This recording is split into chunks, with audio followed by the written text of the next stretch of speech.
गुंतवणूक आरोग्यातली भाग 18 कालविचार आहारविधी विशेषायतन कालविचार वैद्य दिलीप गाडगे पुणे। त्या देशविचारानंतर कालविचार ग्रंथांनी वर्णन केलेलं आहे आणि काल हा नित्यक आणि अवस्थिक अशा दोन प्रकारचा सांगितला।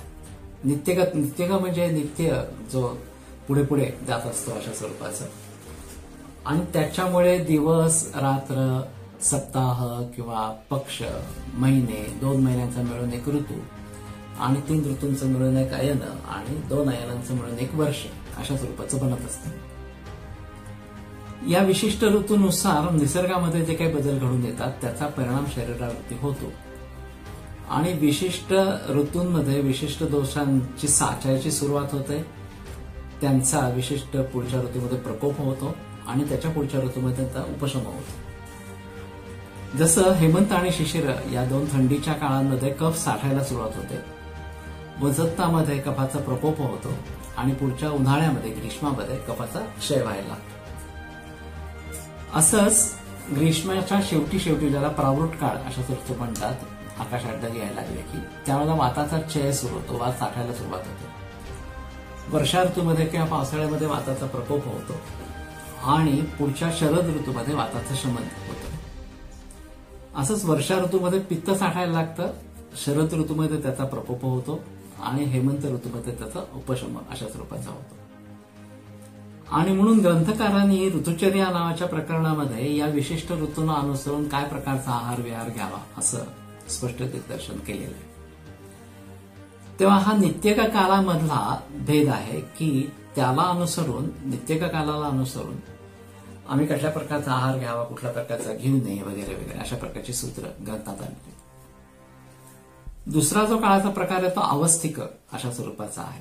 या अवस्था निरनिराळ्या प्रकारच्या असतात, जे बाल्य तारुण्य वार्धक्य अशा वयाच्या अपेक्षेने जर कालाचा विचार केला तर या 3 अवस्था अशा स्वरूपाच्या आहेत। त्याच्यामध्ये बालवयामध्ये कफाचं प्राधान्य आहे, तरुण वयामध्ये पित्ताचं प्राधान्य आहे, वार्धक्यामध्ये वाताचं प्राधान्य आहे आणि म्हणून त्याला अनुषंगून आहार कसा असावा याचं दिग्दर्शन केलं गेलेलं आहे। तसं रोगाच्याही अवस्था असतात, सुरुवातीची अवस्था, मधली अवस्था, अंतिम अवस्था अशा स्वरूपाच्या त्याच्यामध्ये घडतात।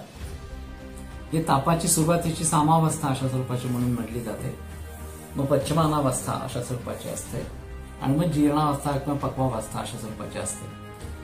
त्या सगळ्यामध्ये पथ्यापथ्य विचार बदलतो, औषधांचा विचार बदलतो आणि म्हणून काळाच्या दृष्टीने विचार करत असताना अवस्थिक काल पण लक्षात घेणं अशा स्वरूपाचं आवश्यक असतं। तिकडं आहारविधी विशेषायतनामध्ये सजीर्ण लक्षणापेक्षा असं वर्णन केलेलं आहे की पहिलं अन्न जिरलं आहे की नाही जिरलेलं आहे असं लक्षात घेऊन आत्ता आहार घ्यायचा का नाही घ्यायचा असं ठरवायचं असतं। जर पहिलं अन्न पचलेलं नसेल तर नवीन आहार घ्यायचा नाही, त्याला पचनाला पूर्ण वाव द्यायचा आणि एकदा का ते पचन झालं, खऱ्या अर्थाने भूक लागली, तहान लागली, शरीराला हलकेपणा आला, उत्साह वाढला तर तुम्ही पुढचा आहार घेऊ शकता। तेव्हा ते टाळलं जावं की जीर्ण आहार अजीर्ण असताना पुढचं जेवण घेऊ नये, हा सर्व विचार कालामध्ये समाविष्ट अशा स्वरूपाचा होतो। तर ठीक आहे, इथे थांबूया आणि पुढच्या वेळेला कालाच्या विषयी आणखीन काय विवेचन करायचं असेल तर मी करेन। नमस्कार।